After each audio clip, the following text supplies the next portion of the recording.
Sapa Setia.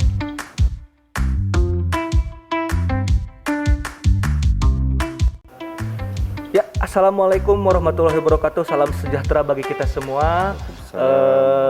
Hai sahabat setia semua. Kita kembali lagi dalam podcast Sapa Setia. Nah, kebetulan, alhamdulillah kita dikunjungi, ya, disambangi oleh Bapak Riyadi dari Inspektorat Lembaga Administrasi Negara Pusat. Oke. Gimana Pak, sehat Pak? Sehat, alhamdulillah. Amin. Sehat. Nah, kebetulan saya akan berbagi ataupun ngobrol-ngobrol sebentar terkait dengan akuntabilitas nih dengan Pak Riyadi, karena beliau ini adalah ahlinya di bidang akuntabilitas di Lembaga Administrasi Negara. Nah, gimana Pak kabarnya Pak? Alhamdulillah. Alhamdulillah baik ya Pak ya. Baik. Ini Pak, ada beberapa banyak pertanyaan nih dari teman-teman juga, teman-teman dari baik mahasiswa ataupun sivitas akademika di Politeknik Estelan Bandung nih Pak. Ya. Bisa diceritakan nggak Pak, perjalanan Bapak ini di Lembaga Administrasi Negara ini seperti apa Pak? Oke. Baik, terima kasih dengan Mas Nur Imam Pak. Mas Nur Imam ya, dan juga teman-teman di tim podcastnya Poltek Sialan Bandung. Ya. Sebelum saya menjawab pertanyaan, ya tentu saya sampaikan apresiasi dulu, ini luar biasa. Media ini adalah bisa menjadi media publikasi yang betul-betul aktual gitu ya, recently gitu, artinya dengan informasi ini terkait dengan Poltek maupun LAN sendiri. Ya, Singkat saja cerita terkaitan perjalanan saya untuk di di LAN ini. Ya. Pada awal mulanya ketika saya mahasiswa, saya itu tidak berniat benar ingin menjadi PNS ya. Karena tahun 93-an waktu itu masih suasana berpikir untuk jadi PNS itu kan harus nyogok segala rupa. Nah, saya pikir daripada harus nyogok lebih baik tidak intinya kan gitu. Nah, jadi ya saya sempat mampir dulu di swasta, kepala personalia, kemudian setahun di situ ada bukaan lamaran di Lembaga Administrasi Negara. Nah, itu pas bukaan lamaran saya coba saja, saya tidak tahu persyaratan sebagainya karena ini pun hanya dapat informasi dari teman, yang dikasih tahu itu hanya alamat kantor saja. Oh, alamat kantornya saja Pak? Saya sampai sekarang masih ingat Jalan Veteran nomor 10 ditujukan ke ketua waktu itu ya, menurut informasi. Jadi apa yang dibutuhkan saya tidak tahu, ya pokoknya kirimkan aja lamaran seadanya tanpa ada harapan yang terlalu ini. Singkat cerita, saya dipanggil untuk itu ya, ikut seleksi. Nah, tapi waktu itu saya tidak mau datangin juga. Ya, karena itu tadi, ini satu-satunya PNS yang saya lamar gitu ya. Oh, gitu Pak. Jadi saya tidak mau datangin, tapi ya itu orang tua memaksa terus, coba datangin saja. Prinsip saya bilang situasi PNS sekarang harus nyogok segala rupa. Jadi saya sampaikan, daripada saya harus nyogok, lebih baik uang itu saya pakai untuk beli gerobak jualan gorengan. Kalau saya belum dapat kerjaan gitu. Pokoknya saya nggak mau. Tapi orang tua saya tetap. Jadi Jakarta lagi, dan Jakarta termasuk yang tidak juga menjadi cita-cita saya kerja di Jakarta waktu itu. Karena orang tua terus memaksa, dikasihlah ongkos saya waktu itu, ingat saja 60.000. Saya bilang masalahnya bukan masalah ongkos, saya ini kepala personalia. Untuk ongkos berapa kali bolak-balik Jakarta pun insya Allah saya bisa. Nah, cuma masalahnya tadi situasi yang waktu itu dalam image saya, mindset saya. Akhirnya karena orang tua memaksa, ya udahlah saya berangkat. Seleksi ikut, tertulis dan sebagainya. Ketika tes tertulis itu sebetulnya saya sudah demam tinggi, panas waktu itu. Tapi saya udah 2 hari tes karena harus ini ya, sebab saya lanjutkan, paksakan. Pas hari keduanya itu adalah psikotes. Nah, pas psikotes di tengah jalan benar-benar saya sudah merasa demam dan saya berpikir saya mau mundur saja. Pas istirahat saya tanya panitia, Pak berapa lama lagi? Ya sekitar paling jam 3 selesai, jam berarti 2 jaman. Saya balik ke tempat waktu itu saya di sepupu saya ya, pulang ke rumah sepupu pun bisa waktu 2 jam juga karena macet. Ini akhirnya saya putuskan, saya selesaikan juga kalau begitu. Akhirnya. Ya, saya selesaikan tes, sudah saya pulang. Nah, di situ saya sakit panas, akhirnya seminggu saya nggak bisa pulang. Nah, posisi waktu itu saya kepala personilnya karena izin hanya 1 hari saja, ternyata saya sampai seminggu saya nggak bisa masuk. Karena ikutan tes ya Pak ya? Tapi saya nggak bilang ikut tes kan gitu. Ya akhirnya saya singkat cerita aja, saya mengundurkan diri saja di situ. Ya kan nggak enak juga. Nah, saya mengundurkan diri, sudah akhirnya saya jadi pengangguran. Ternyata 2 minggu kemudian itu dipanggil untuk wawancara. di LAN di itu Pak. LAN. Lah kok bisa juga? Ya sudah, saya lakonin wawancara. Nah kalau wawancara terus terang saya agak serius akhirnya menghadapinya. Iya Pak. Kok ternyata bisa lolos ke tahap berikutnya. Pas saya lakukan wawancara, nah setelah wawancara ke panitia lewat Kasubag Kepegawaian waktu itu saya ingat ya Pak Azhari. Pak Azhari. Iya, beliau mengatakan jangan dulu pulang, tunggu sampai waktu 1 jam setelah wawancara terakhir selesai. Ya. Ada apa? Pokoknya tunggu. Ya, selesailah ceritanya jam 1-an. Jam 2 kita dikumpulkan di lobi Jalan Veteran. Dari wawancara itu waktu itu ada 25 orang yang diwawancara yang saya ingat. Nah setelah diwawancara selesai itu disuruh ngumpul sambil berdiri, rupanya saat itu langsung diumumkan. Oh langsung diumumkan? Iya, langsung diumumkan dari 25 orang 10 orang. 10 orang yang diterima Pak? Betul. Termasuk saya, alhamdulillah akhirnya saya diterima, ya berarti bersyukur. Nah disitulah saya menjadi mindset saya berubah, ternyata ada juga instansi yang di saat situasi semua sudah serba harus pakai duit, ya karena mohon maaf juga ini ya kalau ada waktu itu juga kebetulan ada teman saya yang di salah satu Pemda, karena dia sarjana paling tidak diminta saat itu 93-an sekitaran di 25 sampai 50. Wah saya bilang. Kursnya berapa tuh Pak? Makanya, nah saya nggak mudah dan ini benar-benar ya di sisi yang saya bersyukur kepada Allah Subhanahu Wa Taala ternyata ada instansi yang seperti ini, ya di saat lingkungan itu sudah seperti apa, ya itu salah satu. Nah singkat cerita masuklah saya ke LAN. Saya kebetulan juga punya prinsip diri begini. Pertama, ya saya merasa bahwa saya masuk itu karena berkah dan rahmat dari Allah. Maka saya pun bekerja pun harus niatan yang betul-betul berintegritas kalau dengan bahasa sekarang. Saya tidak berpikir pekerjaan itu harus ada duit atau tidak. Nah, begitu masuk dulu kan ada macam-macam Wah, berita situasi macam-macam. Tempat di LAN juga termasuk ada prinsip-prinsip pegawai yang punya prinsip seperti itu. Kalau istilah dulu ada SK itu mau bantu kerja, kalau tidak ada SK dia nggak mau. Nah, karena SK itu ada implikasinya ke duit kan gitu. Ke honor ya Pak ya? Ke honor. Nah, saya selalu dengan teman-teman diskusi bahkan dengan senior-senior, kenapa sih harus kayak begitu? Kita bekerja saja untuk negara itu lewat instansi. Nah, saya berprinsip paling tidak oke lah saya contohkan untuk diri saya sendiri itu ya. Perjalanan saya di Pusdiklat Teknik Manajemen, saya di situ belajar banyak ke senior, ke pimpinan dan sebagainya. Saya lakukan apa yang harus saya lakukan. Pada awalnya memang bingung, tapi yang saya pelajari mulai dari belajar bagaimana cara bikin surat, formatnya, sampai bahasanya, itu saya pelajari. Kemudian tugas diklat manajemen ini apa? Oh ternyata menyelenggarakan diklat teknis manajemen. Ada contoh-contoh proposal dan sebagainya. Saya buka semua di lemari-lemari, saya minta izin ke pimpinan dan senior, saya minta file arsip-arsip itu kan dulu belum ada komputer, sudah ada komputer, cuma masih masih WS 4. Artinya udah saya pelajari, saya baca dan sebagainya. Terus dari situ ya awal-awal di samping juga tentu bimbingan-bimbingan dari pimpinan ya. Nah itu perjalanan saya di teknik manajemen itu kurang lebih lah saya sampai 5 tahunan di Jakarta. Nah kemudian tahun ke-7 ya 6 tahunan kurang. Tahun ke-7 saya pindah ke Bandung. Pindah ke Bandung dari LAN pusat itu Pak? Dari LAN pusat. Pindah ke Bandung karena memang keluarga ada juga di Bandung. Saya lakoni di Bandung dan masuklah di Cimandiri sini. Cimandiri. Oh, Bapak berarti sempat ada di Cimandiri, 3438 ini kalau sekarang di sini di Cimandiri berarti saya pindah tahun 2000, pindah ke Jatinangor 2008. Berarti kurang lebih 8 tahun saya di Cimandiri. Ruangan saya di sebelah sana tuh. Yang sekarang ada ruang keuangan.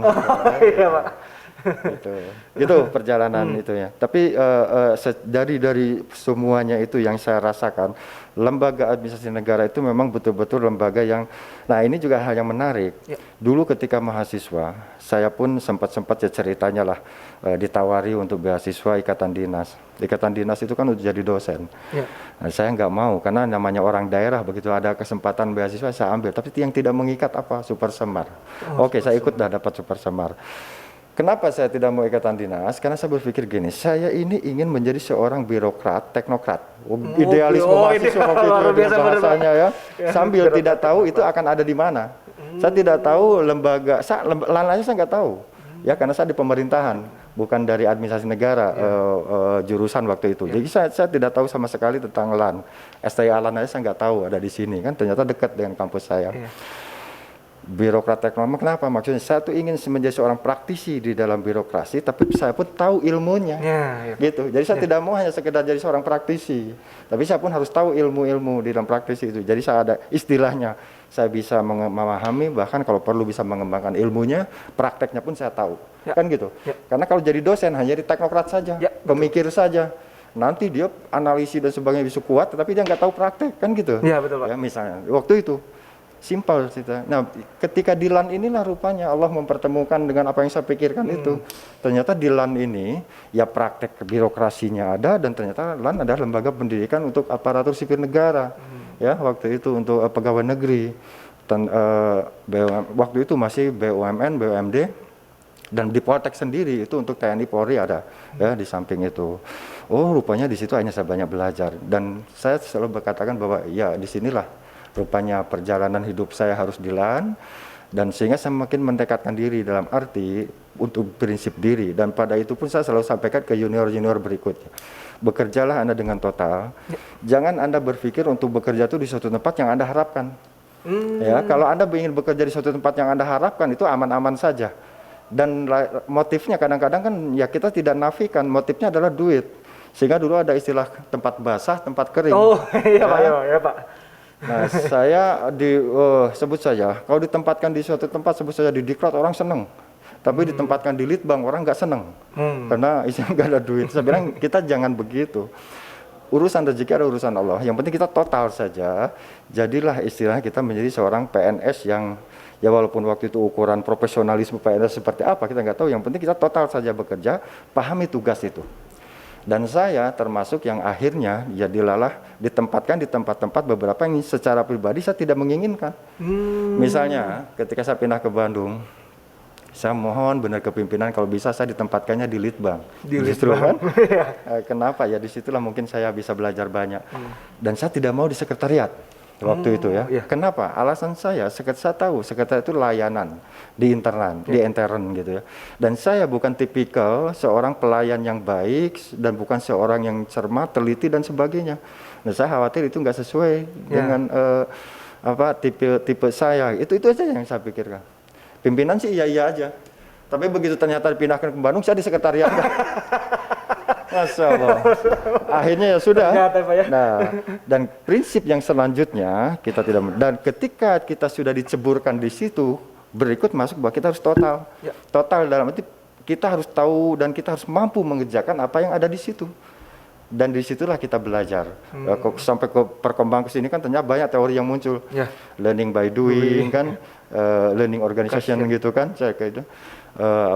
Banyak hal, dan ternyata di situ learning by doing itu dilakukan. Kita praktek secara ini sudah ini ya. Sehingga saya di sekretariat cukup lama di Bandung itu hampir 10 tahun juga.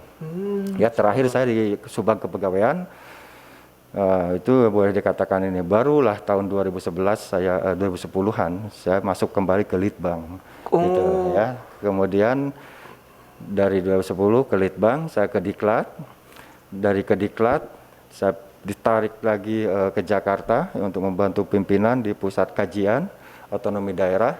Kemudian saya dimutasi lagi ke pusat inovasi tata pemerintahan. Kemudian dimutasi lagi ke pusat inovasi administrasi negara karena kebetulan waktu ada reorganisasi. Jadi tapi saya tetap di inovasi. Dan 2019 saya diminta untuk di inspektorat. Nah, inspektorat termasuk yang dulu saya tidak mau secara pribadi kembali ya, karena saya banyak mengkritisi inspektorat juga. Tetapi setelah masuk saya tahu banyak hal dan saya belajar banyak gitu dari situ. Akhirnya itulah perjalanan saya di lembaga negara.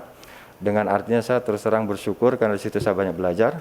Dan LAN bagi saya secara pribadi adalah lembaga yang betul-betul sangat menginikan kepada objektif ya. Ternyata itu dari situ sampai sekarang di LAN itu tidak pernah ada yang namanya harus sogok-sogokan ya istilahnya ya, dari sejak 92-an kalau nggak salah. Jadi 1 tahun di atas saya itu sudah mulai murni, dan itu zamannya Pak Kristiadi ya, kepala LAN waktu itu. Dan alhamdulillah sampai sekarang LAN ini merekrut secara murni. Nah, apalagi sekarang sistem nasional sudah diberlakukan. Jadi LAN ini sebelum nasional memberlakukan sistem murni, LAN itu sudah berlakukan. Gitu. Luar biasa Pak. Gitu. Ya. Saya juga merasa Pak, saya juga kan waktu itu PNS masuk 2018 Pak.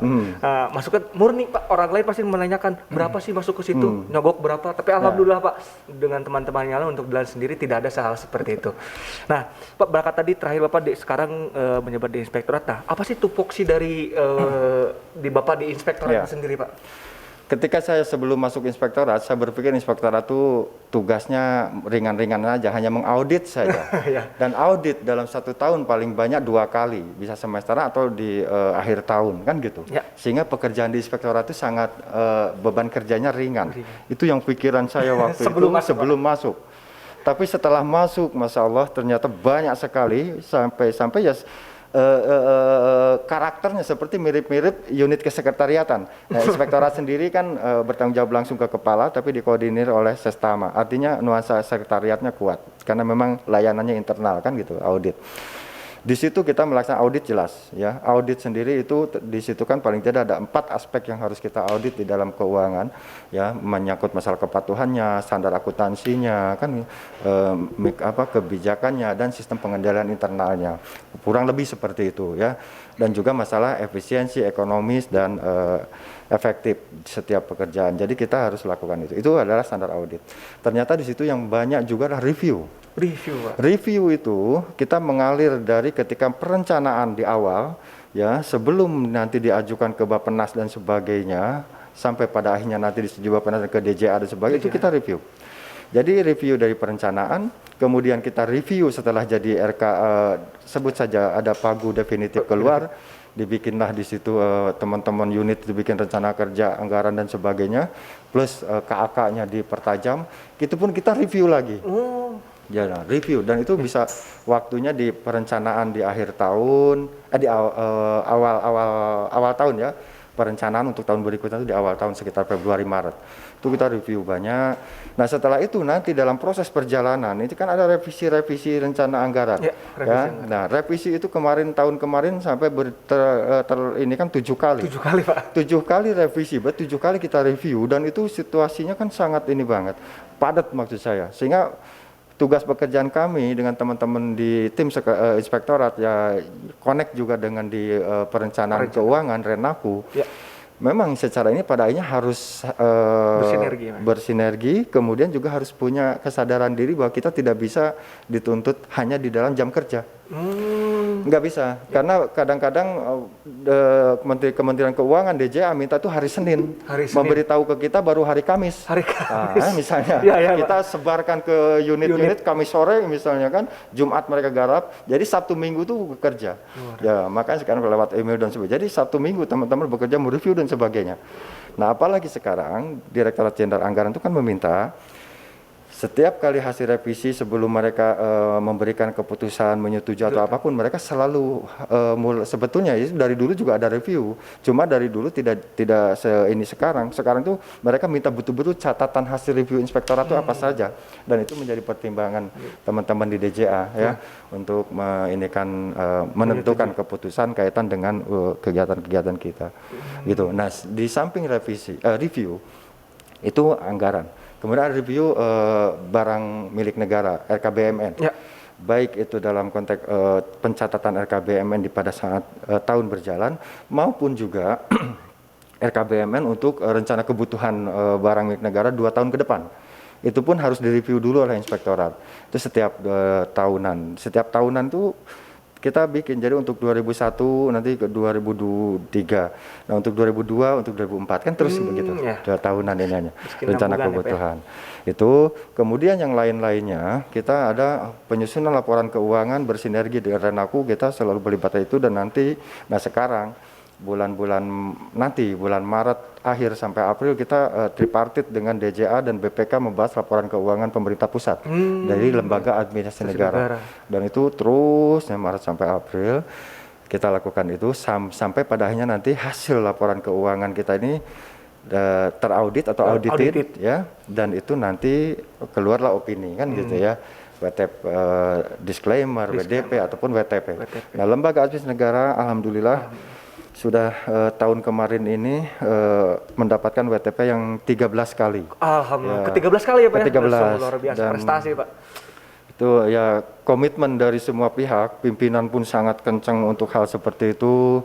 Di lapangan pun kita coba bersinergi dan unit-unit yang ada pun ya terlepas dari ada kelemahan-kelemahan, tapi sinergi itu terus dibangun karena mempertahankan itu apapun lebih sulit daripada untuk istilahnya ini. Mendapatkan ya Pak ya? Psikologis terutama iya. psikologis terutama. Bagaimana kalau ternyata tiba-tiba turun? Kan Oh begitu. iya betul Pak. Coba, kalau belum tercapai kita berupaya tidak tercapai masih belum masalah. Tapi kalau sudah tercapai ingin mempertahankan tidak tercapai, down-nya kan gitu. Itu yang psikologis yang berat ini. Gitu ya, untuk itu kaitan dengan ini. Kemudian di reformasi birokrasi kita terlibat juga di dalam penyusunan rencana aksi dan juga penilaian PMPRB ya, penilaian mandiri reformasi birokrasi kita koordinir dan sebagainya sampai kepada hal yang teknis lainnya, LHKPN, SPT, LKSN dan sebagainya. Jadi rupanya padat beban kerjanya inspektorat, tidak seperti yang saya bayangkan sebelumnya gitu.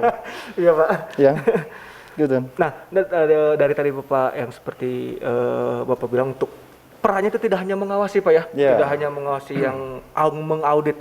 Nah, Bapak melihat seperti itu secara keseluruhan nih, secara proses kerja yang ada di lembaga administrasi negara itu, apakah sudah sesuai dengan IPIP yang selalu didengungkan oleh LAN, yaitu integritas, profesionalitas, inovatif dan peduli gitu Pak ya, selama ini yang Bapak lihat seperti apa itu Pak? Iya. Kalau kita lihat secara umum, saya secara pribadi menilai, insya Allah artinya alhamdulillah, paling tidak ada komitmen dari seluruh jajaran dari pimpinan sampai pada pegawai untuk menerapkan IPIP ini. Apalagi pimpinan kan selalu kencang dalam setiap ini kita nilai-nilai kita ini IPIP sampai kepada kalau kita nih ya dulu itu seperti ini kan setiap tayangan presentasi dan sebagainya pun dihimbau gitu ya, dihimbau. Masukkan IPIP gitu kan di bawahnya kan gitu ya. Untuk mengingatkan, itu bagian dari kampanye. Nah, intinya adalah insya Allah untuk masalah integritas, sekali lagi terlepas dari segala kelemahan kekurangan itu, tapi yang saya amati teman-teman dari pimpinan sampai pegawai dan khususnya di inspektorat, integritas itu sangat kuat. Kita kemarin tahun 2020 dievaluasi laporan anti korupsi dari KPK penilaiannya dengan 12 instrumen dari KPK itu kita mendapatkan nilai sangat bersih 85,63 kalau nggak salah nilainya dan itu sudah luar biasa. Hanya 2 komponen saja yang belum dan itu pun sangat simpel. Artinya bukan sangat simpel, artinya tidak ini ya. Satu adalah masa sosialisasi elektronik yang belum kita maksimal. Yang kedua lagi adalah pelatihan kepada para pengelola unit pengelola gratifikasi misalnya kan. Ya hanya itu. Nah, tapi untuk masalah menerima duit, menerima apa itu benar-benar nilainya 100. Jadi alhamdulillah LAN secara ini sangat kuat di integritas itu dan kami pun menerima laporan itu dari unit-unit semua dari pegawai staf sampai pimpinan menyampaikan bahwa saya dapat barang kiriman ini dan sebagainya kan gitu. Yang barang itu kita sampaikan ke laporan ke KPK dan itu menjadi milik negara. Kalau yang makanan biasanya dibalikin untuk silahkan dibagikan kepada pihak-pihak yang membutuhkan, apakah ke fakir miskin atau ke apa gitu. Laporan kita kemarin ada sekitar lebih dari 20 sekitar 20-an berapa gitu ya gratifikasi dan sudah diverifikasi semua oleh KPK. Itu integritas. Untuk masalah profesional, di LAN ini boleh dikatakan sangat ini ya tadi ya. Teknokratnya pun ini dan birokratnya pun benar-benar diinikan. SOP minute sekali lagi terlepas dari kelemahan masih ada banyak kelemahan. Saya juga seringkali mengkritisi kita di internal kita perlu ada perbaikan SOP mekanisme dan sebagainya. Tapi itu semua kita sudah punya gitu kan secara ini. Pelatihan pengembangan pegawai pun pimpinan sangat mendorong. Ya. Baik itu yang tugas belajar dan sebagainya, kalau memang ada kebetulan tawaran-tawaran dari Bappenas, OTO Bappenas misalnya kan, semua itu pimpinan tidak pernah mempersulit ya untuk memberikan izin, sehingga banyak pegawai yang sudah tugas belajar di dalam negeri maupun luar negeri, itu untuk menuju profesional, inovatif. Inovasi LAN ini cukup banyak sebetulnya, dan bahkan LAN juga melakukan pembinaan inovasi, ada unit inovasi kan, pusat inovasi negara itu. Dan beberapa itu sudah masuk kepada 45 besar, kelompok 45 besar di Kemenpan penilaian inovasi untuk LAN sendiri maupun beberapa binaan kita. Jadi memang itu diupayakan dan terus, belum lagi di produk-produk di pelatihan kepemimpinan.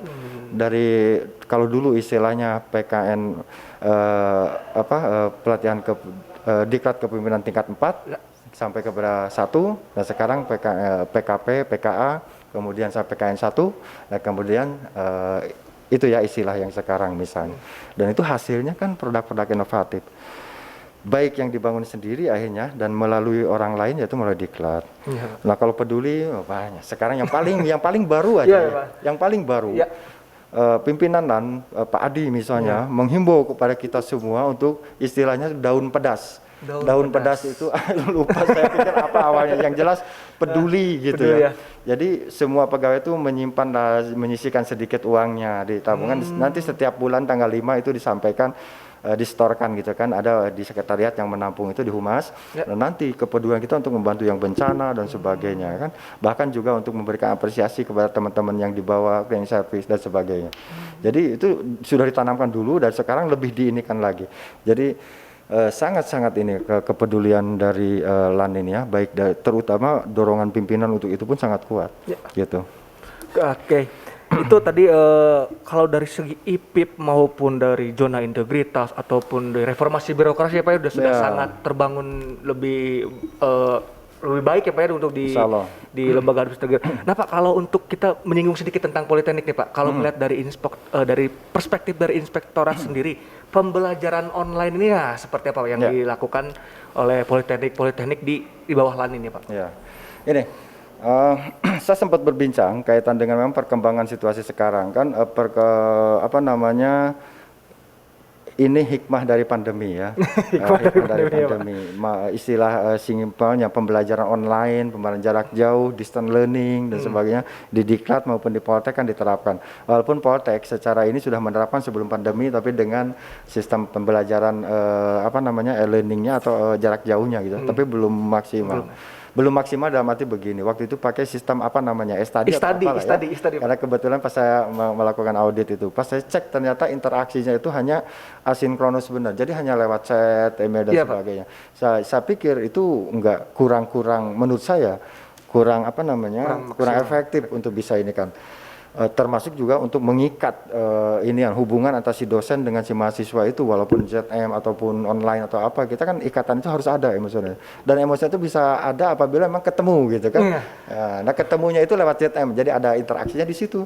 Ya, perkara yang lainnya asinkronus lewat email itu silakan, tetapi ada sesi yang diberlakukan secara itu, dan ternyata sekarang Poltek sudah menerapkan itu juga.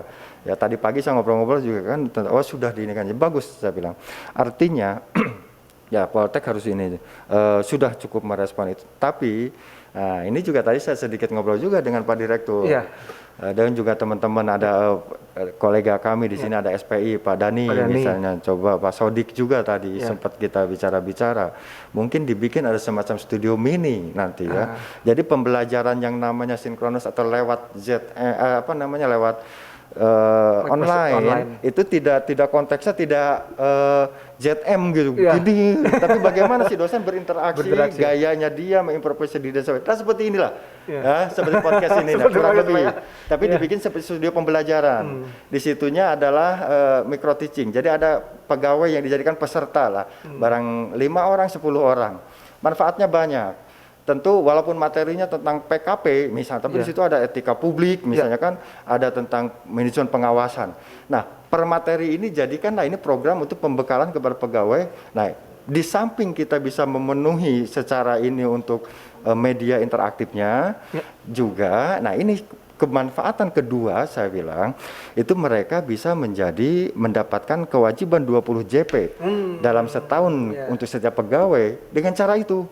Itu kan gratis kan gitu. Iya betul Pak. Si WI sendiri belajar dengan media sebagainya karena interaksi di situ. Nanti tanya jawab bisa dengan peserta di situ, bisa dengan peserta PKP. Ya. Jadi tidak ada masalah saya bilang, pegawai kita diberikan materi-materi yang kaitan dengan kepemimpinan walaupun yang bersangkutan staf misalnya. Tapi untuk tahu tentang manajemen pengawasan, untuk tahu tentang etika publik kan gitu ya. Untuk tahu tentang etika organisasi dan sebagainya. Nah, jadi 20 JP bisa tersampai, pembelajaran bisa tersampaikan dengan baik. Maka bikinlah studio mini gitu ya, kurang seperti ini di Poltek, khusus untuk ketika dosen akan memberikan pembelajaran. Jadi nanti bisa bergilir atau gimana. Misalnya ya. Seperti itu. Kalau ini hanya untuk Poltek. Secara ini sudah cukup bagus. artinya perkembangan dari S tadi, kemudian sekarang sistemnya apalah yang diterapkan, dan di situ sudah ada interaksi video dan sebagainya. Saya kira cukup bagus. Ya, ya Pak. Mungkin dua pertanyaan terakhir Pak, untuk yang dukungan dari inspektorat terhadap reformasi dan zona integritas seperti apa, Ya. Pak?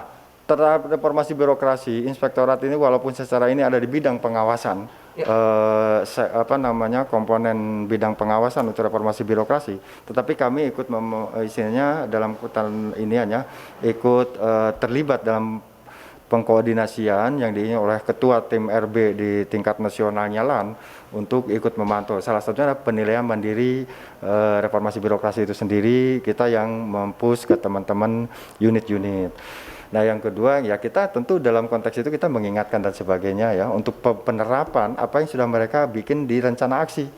Nah, jadi rencana aksi RB itu bukan hanya dokumen gitu, Pak. yang harus dilaksanakan dan dilaporkan setiap waktu-waktu itu kan, periodenya. Jangan juga di ujung-ujung saja. Kalau bisa di tribulanan gitu kan kita. Nah, itu peran inspektorat ada di situ untuk yang RB. Kalau untuk zona integritas tentu ZI ya. Leading sektor untuk pengajuan ZI ke Kemenpan itu ada di inspektorat. Nah, sebagai leading sektor yang diberikan punya tanggung jawab, tentu inspektorat memberikan layanan kepada unit-unit. Pertama ya tentu mendorong dulu. Saya misalnya berbicara di beberapa unit yang tolong ajukan aja untuk sebelum saya mengusulkan kepada pimpinan untuk diajukan ke Kemenpan.